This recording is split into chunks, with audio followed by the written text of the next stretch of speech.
da primeira Rondônia Startup Connect, estudantes, os acadêmicos, profissionais, interessados, todos que estão conosco nessa grande ocasião, nesse momento especial, vanguardista, histórico, para Cacoal, para a inovação em Rondônia.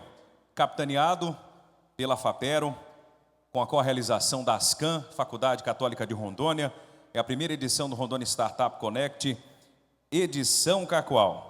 Nós vamos dar sequência com uma última palestra antes do almoço, lembrando que continuam as batalhas de startups, o hackathon, as oficinas, aqui no prédio anexo da Universidade Federal de Rondônia, Campus Cacoal.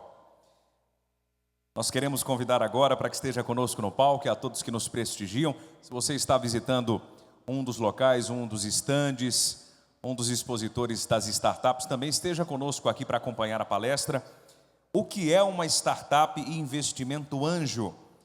Quem vai nos dar esse norte, trazer seu conhecimento, é o senhor Mauro Santos, da SC Angels. Vamos recebê-lo.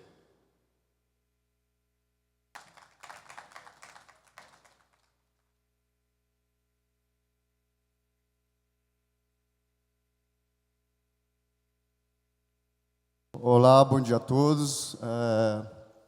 Meu nome é Mauro Santos. Sou investidor anjo pela SC... obrigado. Eu sou investidor anjo, faço parte da SC Angels, que é lá de Santa Catarina, né? E é de onde eu venho. E aproveitar e fazer um elogio aqui que eu nunca tinha ouvido falar na cidade de Cacoal. Aí eu vim com a expectativa baixa, mas olha, fiquei surpreso. A cidade magnífica, limpa, bem organizada, já em pleno desenvolvimento e mais ainda com grande potencial aí, principalmente que ela está inserida nesse mercado gigante e muito rico que é o mercado agro, né, do agronegócio. Então, ou seja, tem um futuro muito brilhante aí pela frente, mantendo sempre essa trajetória aí de crescimento e de desenvolvimento, principalmente nesse ecossistema de startup, né? Eu vou só fazer uma apresentação breve sobre mim, que eu acho que quase ninguém me conhece aqui. Como eu já disse, meu nome é Mauro Santos, investidor anjo das SC Angels. Antes de ser investidor anjo, eu já vinha como investidor qualificado, ainda sou, claro, mas eu resolvi olhar para esse mercado, porque é um mercado onde atua a nova economia. E isso eu vou explicar mais adiante. Bom, deixa eu passar aqui, acho que fica melhor. Bom, a gente, como eu falei, a gente está inserido aqui, a cidade está numa região privilegiada, que é a região do agronegócio, e isso proporciona, falando no caso no mercado de startups, propor inovação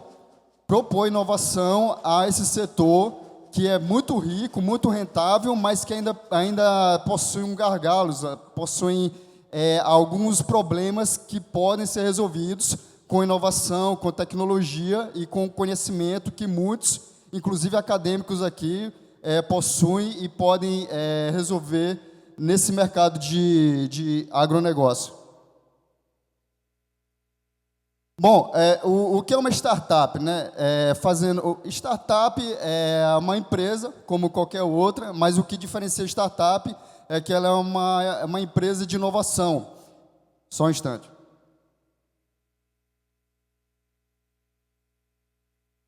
Ok. Ela é uma empresa de inovação e ela atua num segmento que a gente pode chamar de exponencial. Eu vou explicar mais ali na frente. Está aqui já. O que diferencia a startup de um negócio tradicional é que, enquanto a startup ela pode rentabilizar de forma exponencial, como vocês podem ver nesse gráfico aqui, ela pode rentabilizar de forma exponencial, o custo dela não necessariamente precisa acompanhar esse crescimento dela exponencial. O custo dela pode ser, vamos dizer assim, linear. Ela pode crescer a rentabilidade dela, pode crescer o tamanho dela, mas não necessariamente o custo acompanha esse crescimento exponencial. Enquanto que um negócio tradicional, ele pode até crescer bastante, mas o custo acompanha. Tem até os exemplos, assim, no caso de negócio tradicional, é o que a gente já olha na rua, aí, a loja de confecção, é a padaria, é o restaurante. Eles podem até abrir uma nova filial, e pode até criar franquia, mas assim, uma rede de franquias, mas não necessariamente ele vai ter esse crescimento exponencial de uma startup, porque a startup atua numa base tecnológica. Então, essa base tecnológica permite que ela cresça, principalmente se for o modelo SaaS. O que é o modelo SaaS? É Software as a Service, ou seja, ela possui um software, e esse software ele permite expandir a base de clientes dela, sem necessariamente ela ter aquele desembolso de custo, como seria no negócio tradicional. É aquilo que eu falei, a questão da escalabilidade. É o que diferencia a startup, e é o que eu poderia falar aqui, principalmente na apresentação, dando uma visão de quem está do lado de startup. Eu também estou sempre envolvido com o ecossistema de startup, estou sempre em conversas com os fundadores, mas eu também estou envolvido do outro lado, do lado dos investidores. Então, muitas vezes, a empresa, a startup, que é uma empresa, claro, ela precisa de investimento, mas no caso dos investidores, a gente olha principalmente se ela segue esse modelo de escalabilidade. E, claro, existem investidores que atuam no mercado de negócio tradicional, mas isso daí é outro ramo, que não é o caso aqui da nossa apresentação. Aqui a gente está focando em startups, que é, no caso, que tem um crescimento escalável. Então, o investidor anjo, quando se trata de investimento anjo, a gente só olha para esse mercado de startup que possui essa característica de crescimento escalável no decorrer do prazo. Bom, o surgimento da startup. Na verdade, as startups elas buscam o ideal, né? Nem sempre, nem todas, infelizmente, fazem dessa forma que é a correta. A forma correta é identificar um problema. Por exemplo, aqui no setor, na região aqui, os principais problemas, eu imagino, são relacionados ao agronegócio. Então, se você tem, sei lá, identificou que tem um gargalo ali, que você pode resolver aquele problema, você apresenta uma solução. Essa solução, ela de preferência, ela tem que estar numa base tecnológica. Ela tem que, de preferência, mediante um software, uma aplicação que possa resolver essa dor do setor aqui local. Principalmente local. Por quê? Porque se você apresenta uma solução que vai resolver um problema de, sei lá, sair daqui de Cacoal, uma solução que vai resolver um problema de mobilidade num grande centro urbano, pode até a gente aceitar, mas a gente vai desconfiar, assim, porque, puxa, como é que foi sair de uma cidade que é do setor do agro, algo que resolve um problema que não faz parte ali do local. É algo estranho. Então, de preferência, seria bom que as startups aqui da região, elas observassem isso, elas resolvessem principalmente as questões que geram problema aqui em âmbito local. Em seguida, regional, e por último é que podem expandir para outros lugares do país, que é o ideal, né? Que é a jornada ideal. Bom, para resolver um problema, você não precisa criar uma solução inteiramente pronta, 100%, perfeita. Não, nada disso. Na verdade, você pode criar um produto mínimo viável, que você faz algo simples, que você possa oferecer ao mercado, que você possa testar e ver se realmente atende aquela dor, se resolve aquela dor. Quem vai dizer se resolve aquela dor ou não é o seu público consumidor, né? Que a gente chama de ICP, que é Ideal Consumer Profile, que é o perfil ideal do seu público.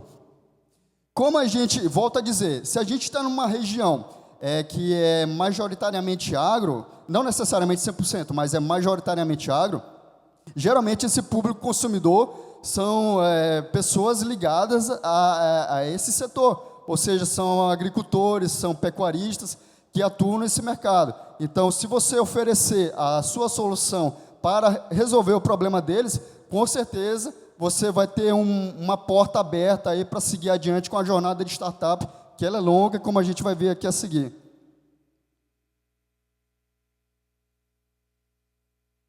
Durante essa jornada, muitos problemas vão aparecer, então precisa estar preparado para superar essas questões.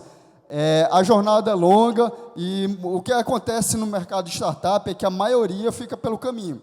A pessoa tem uma ideia, ela se apaixona pela ideia, se apaixona pela solução e esquece do problema. E o que é errado, porque na verdade o problema é que ela deve focar sua atenção, sua energia e seu capital. No problema é que ela deve se dedicar para atender aquele público consumidor, que vai ser o público que vai consumir aquela solução da startup. Então, é preciso tomar esse cuidado para não morrer no meio do caminho.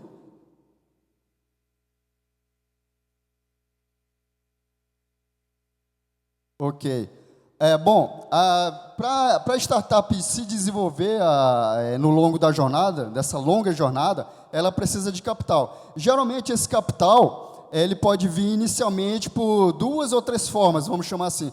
Que, no caso, é bootstrapping, quando o capital é tirado do bolso do próprio fundador, que ele acredita tanto na solução dele, que ele mesmo põe dinheiro de onde ele tiver e coloca ali na startup dele.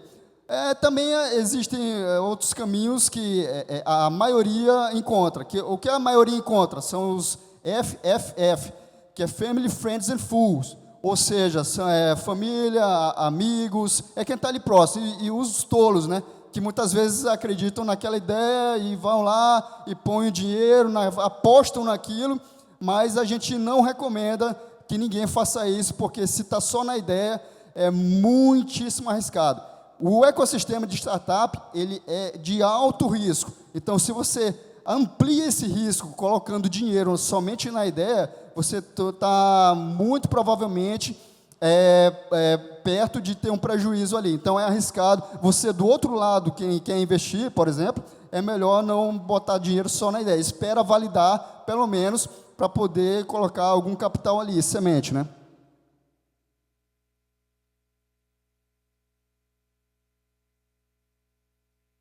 Ok. O capital eu já falei, mas no caso de investimento, voltando para a questão do investimento anjo. O investimento anjo, ele se diferencia, por exemplo, de obtenção, quem vai pegar crédito na Sicoob, né? Então, quem vai pegar crédito na Sicoob, pega só o dinheiro. Mas, raramente, eu acredito, a Sicoob não vai dar ali um suporte para ter uma mentoria ali acompanhando, não vai ter essa abertura de conexões, indicação de fornecedores, abertura para encaminhamento do público que vai consumir a solução daquela startup. Então, muitas vezes, o investimento anjo ele se diferencia por isso, porque está ali a pessoa para acompanhar o fundador de startup durante essa jornada muito difícil. No começo é sempre cheio de dificuldades. Então, se tiver alguém para abrir portas, principalmente alguém com experiência na área, vamos supor, a startup ela é da área de agronegócio. Então, se ela pegar um investidor anjo que é da área, sei lá, de uma área bem diferente, ela não vai ter aquele smart money como seria o ideal. O ideal é que ela dê preferência a investidores anjo que já seguiram aquela jornada dela, que estão ali inseridos naquele meio, que já tem um know-how, que já tem um conhecimento da área de agronegócio, se for área de agronegócio. Se for de logística, igualmente, e por aí vai. Bom, a questão do acordo, né? Como é que funciona? Isso aqui é bem comum, a questão do equity. A startup, muitas vezes, o fundador de startup, eu já vi muito isso acontecer, eles têm medo de conceder uma parte do equity. Outro erro muito frequente é que do lado do investidor anjo, ainda mais se for um investidor anjo inexperiente ou que novato, sei lá, muitas vezes ele quer um percentual alto, às vezes nem investidor anjo, às vezes é uma pessoa qualquer, aí eu quero 50% do seu negócio. quem for fundador de startup, quem está do lado da startup, nunca acertem isso. Por quê? Porque durante a jornada, que a jornada é muito longa, geralmente, quando eu digo longa, é de 5 a 10 anos, né? Uma jornada de startup. Então, durante essa jornada, vocês vão passar por outras rodadas de investimento, não somente investimento anjo. Aí tem, no caso, Série A, Série B, Série C, tem, no caso, vocês vão encontrar pelo caminho as Private Equity e, quem sabe, até IPO. Isso é algo bem raro.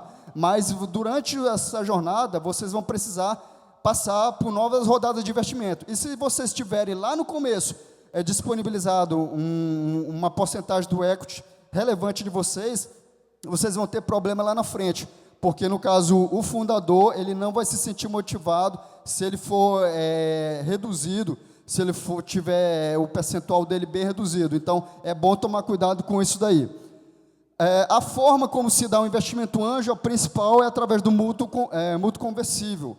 O mútuo conversível é um contrato de empréstimo, mas é um empréstimo que ele possui cláusula lá que, se não houver a devolução do capital investido, pode se converter em equity da startup.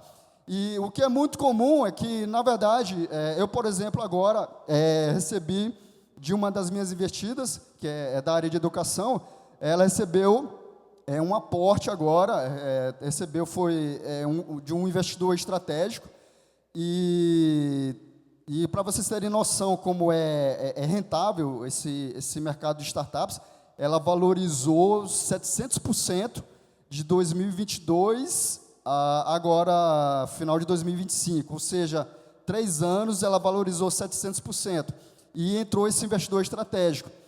E eu, como sou investidor anjo, eu não saí. Claro, eu permiti o quê? Que entrasse esse investidor estratégico ali, que ele vai dar continuidade à jornada da startup. Então, como foi que a gente fez esse contrato lá no começo? Foi através do mútuo conversível, que é o formato jurídico mais comum no Brasil. Existe o SAF, que é outro formato que vem importado, mas não pegou aqui ainda. O mais comum mesmo é esse aqui. E, por fim, o alinhamento, né? O alinhamento entre o investidor anjo e a startup, quem está dentro da startup, no cap table. No caso, precisa ter esse alinhamento de que o investidor anjo, ele muitas vezes oferece o smart money, ele oferece ajuda, mas cabe à startup aceitar ou não. No caso dessa de educação, que valorizou 700%, uma prova que validou o meu smart money. Por quê? Porque eu estava ali com eles o tempo todo, estava ali entrando na operação, inclusive, participando ali com eles direto. Até hoje, claro, a gente tem um contato muito próximo. E, finalmente, eles passaram por essa nova rodada de investimento e teve essa valorização que eu falei. Então, cabe à startup aproveitar esse smart money ou não. Eu tenho outras 2 investidas que elas não quiseram. Então, a gente põe à disposição, no caso do investidor anjo, coloca à disposição, e a startup ela pode se aproveitar disso ou não. A gente recomenda que, sim, utilize o smart money, porque a jornada é bem dificultosa, como a gente já viu, é cheia de dificuldade, e se você tiver uma ajuda, seja qual for, mas que seja uma ajuda, você vai ter mais como superar essas dificuldades pelo caminho, né? O que o investidor procura na startup? Isso aqui é bem interessante. O que a gente olha do lado do investidor anjo, né? A gente olha para as pessoas. A gente não vai querer saber de produto, não. A gente olha quem está ali atrás, quem está ali cuidando, se a pessoa ela já tem experiência naquela área, o que ela fez antes, a gente vai querer saber do passado dela, e tudo é analisado, né? No caso, quando eu digo tudo, é tudo mesmo, inclusive a linguagem corporal da pessoa. Por exemplo, a gente toca em determinado assunto, a pessoa começa a balançar a perna, ou olha para baixo, olha para o alto, sei lá, e a gente percebe que ou ela não sabe, ou ela está insegura, ou ela não quer fazer aquilo. Então, tudo a gente percebe. Outra coisa, ainda em relação a time, geralmente, quando se fala de time, precisa ter alguém ligado a vendas, uma pessoa que seja que vai atrás da captação de clientes. Precisa, como tem base tecnológica, a startup precisa ter ou um desenvolvedor de preferência e também alguém que atue na parte interna. Por exemplo, alguém que seja muito ligado ao administrativo, financeiro, contábil, jurídico. Essa é a pessoa que vai cuidar das questões internas da startup. Então, geralmente, o time é esse. É alguém de comercial, vendas, alguém da parte interna, administrativo, financeiro, jurídico, contábil, e alguém de TI. Geralmente, o time perfeito é esse daí. O investidor anjo, ele nunca investe, o investidor anjo de verdade mesmo, ele nunca investe quando tem só uma pessoa. E outra coisa, porque é muito arriscado. Outra coisa que a gente não investe é quando sem casal, marido e mulher. E quando eu digo não investe, não é uma regra absoluta. Pode até investir, se for uma startup que está num nível de maturidade maior, mas que é um grau elevado de risco, porque o casal pode se separar. A gente sabe que isso é bem comum, dissolução conjugal, e se separar, ou então se tiver só uma pessoa, se essa pessoa, sei lá, acontece algum problema de saúde com ela, que ela fica inválida, por exemplo, acabou a startup. Então, o risco é muito alto, né? O melhor produto é aquele que atende o consumidor, é aquele que resolve o problema do consumidor. Quem vai dizer se o produto é bom não é o investidor. Quem vai dizer se o produto é bom não é o pessoal da startup ou a própria startup. Quem vai dizer se o produto é bom é o cliente. Se aquele produto, o cliente está pagando, ele paga caro por aquilo, e isso é bom. Por quê? Porque além de validado, você já chegou na fase de PMF, que é Product Market Fit. Você atingiu uma aderência ao mercado. Se você, por exemplo, tirar a sua solução do mercado, aquele consumidor ele vai sentir falta, ele vai ter dificuldade para achar um substituto seu no mercado. Se você tiver atingido essa fase, que você atendeu de forma tão aderente à solução, de forma tão resolutiva o problema do seu cliente, você atingiu essa fase do Product Market Fit, né? E mercado também é muito importante, porque algo muito comum das startups é oferecer solução para o mercado pequeno, sei lá, ou para o mercado muito nichado, pequeno, ou para o mercado que não é muito rentável, que não paga muito. Sei lá, 2 semanas atrás, por exemplo, eu estou sempre envolvido nesse ecossistema, então estou sempre recebendo pitch toda hora. Então, 2 semanas atrás, apareceu um cara lá de São Paulo, que ele estava com uma solução mirabolante e que estava para o público consumidor dele, por incrível que pareça, vendedores ambulantes.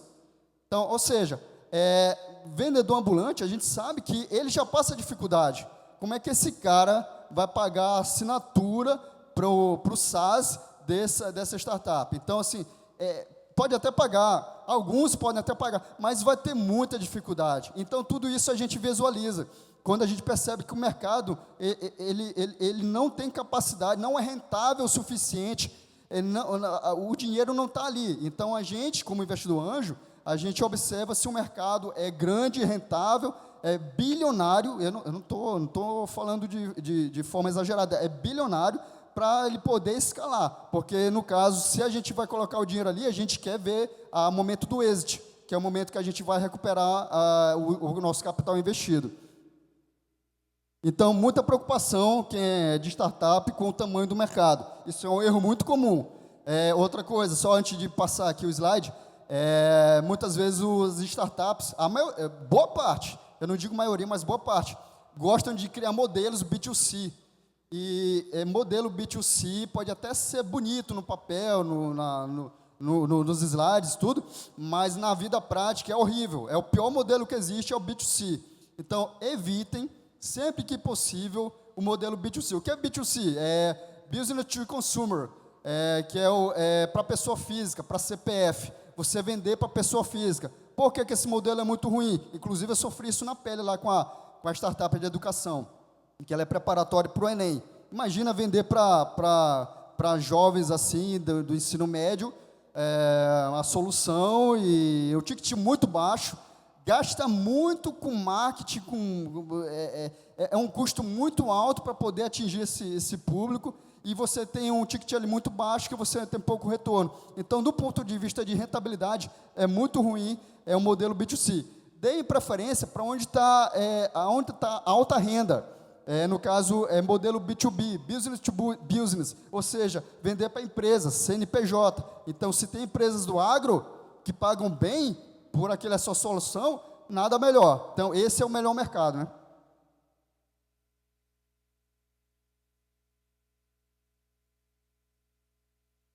Ok. Aqui na região, como eu já falei, existe possibilidades inúmeras assim quando se fala de mercado agro. Por exemplo, a gente estava ali agora na oficina e 3 estudantes falaram de uma solução que eles estão ainda na fase da ideia, mas muito boa, que é, no caso, identificar doenças do café mediante a imagem. Então, ou seja, aqui na região existem alguns problemas que, se souberem resolver, pode gerar, a partir daí, pode ser criada uma startup e seguir adiante com a jornada e ter uma rentabilidade muito alta. Que são as agitechs, são as startups que atuam no agro, né? Então, vamos supor, tem ainda tratando do café. Café, ou mesmo gado, ele pode ser rastreado. Essa rastreabilidade, ela pode se dar, vou dar um exemplo aqui, via token. Então, já tem uma base tecnológica aí escalável, ou seja, algo que, sei lá, o agricultor ele tem dificuldade para saber se chegou lá a carne dele, que é um produto perecível, se chegou ainda em estado para consumo lá no Rio Grande do Sul, saiu daqui para ir para o Rio Grande do Sul, por exemplo. Então, se ele tiver como rastrear, que aí já entram também as Logitechs, né, que são de logística, são startups de logística, ou seja, ele tem muito mais, resolve uma dor desse agricultor. E, inclusive, as startups mais bem-sucedidas, ou elas aumentam a rentabilidade desse cliente delas, ou elas reduzem o custo desse cliente delas. Ou entregam... o ser humano, a motivação do ser humano se dá ou buscando um prazer, ou fugindo de uma dor. Ou você aumenta a rentabilidade dele, que é buscar um prazer, ou reduz uma dor, que é reduzindo os custos dele. Se você consegue reduzir os custos dele, você já está atendendo, você já está conseguindo atingir ali, resolver o problema dele, que é o principal objetivo das startups locais, né? Bom, os próximos passos é sair do papel, porque muitas vezes está só na ideia, a startup fica estagnada ali na ideação, mas precisa criar um MVP, precisa testar, precisa oferecer para o consumidor dela, precisa oferecer para o cliente dela, e o cliente pagar por isso. Não basta um elogio. Elogio não valida um MVP. O que valida o MVP é o pagamento. É a pessoa tirar o dinheiro do bolso e pagar por aquilo. O que mais? A questão do time. Eu acho que eu já falei isso aqui. Outro ponto interessante. Não fiquem isolados. Esse ecossistema de startup, ele precisa estar sempre conectado, precisa estar sempre movimentando em networking. Ou seja, se, por exemplo, a Fapero faz um evento, se a Uni faz um evento, se a CDL faz um evento, participe, porque muitas vezes, isso já aconteceu comigo, muitas vezes a oportunidade pode não surgir daquele evento que você está participando, mas aquela pessoa que você conheceu no cafezinho, que você conheceu no momento ali do bate-papo, do intervalo, aquela pessoa vai lhe conectar com outra, que vai lhe conectar com outra, que aí isso é o poder do network. Você vai gerando conexões que podem levar para o seu potencial cliente ou seu potencial parceiro de negócio. E, por último, preparar um pitch, preparar um bom pitch, ou seja, saber vender, né? Inclusive saber se vender como fundador de startup, né? A sua imagem ali, colocar no pitch deck. Pitch deck são os slides. Colocar ali no pitch deck, tem os formatos disponíveis na internet, como montar um bom pitch deck. Então, se você souber montar um bom pitch deck, souber se comunicar de maneira eficiente, você já consegue ou captar investidor ou vender para um potencial cliente. Isso é importante. Bom, e finalizando, ali está o QR Code do meu LinkedIn, para quem quiser se conectar comigo, né? Eu espero ter passado algum conhecimento, aí ter ajudado de alguma forma. Bom, é isso. Obrigado aí pela participação, espero não ter me estendido muito. Obrigado.